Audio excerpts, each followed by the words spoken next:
I'm Richard Roeper. Coming up next, there's Oscar talk about Eddie Redmayne's work as Stephen Hawking in The Theory of Everything. Is it a Big Bang or a black hole? See what I did there? It's my review right now. If a beautiful mind met with My Left Foot and produced a perfectly ordinary biopic and romance, that would pretty much be The Theory of Everything. This is a well-made and well-acted but unexceptional film about one of the most exceptional figures of the last 50 years. It's the mid-1960s. Eddie Redmayne's Stephen Hawking is a brilliant physics student who falls in love with the fetching Jane, who's played by the fetching Felicity Jones. Cue the rather corny romance. You see how the men's shirt fronts and the bow ties, how they glow more than the women's dresses? Yes. Do you know why? Why? Tide. The washing powder.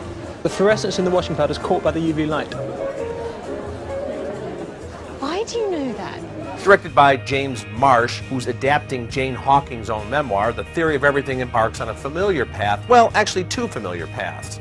There's the story of Stephen's romance with Jane, and there's also the story of Stephen's life after he was diagnosed with a motor neuron disease related to ALS. I have 2 years to live. I need to work. I love you. As Hawking delivered groundbreaking work on singularity theorem concepts and quantum mechanics, he went from crutches to a wheelchair, from speaking in a slurred voice to using alphabet boards and later computer technology to communicate. So what next? Prove it. Prove with a single equation that time had a beginning.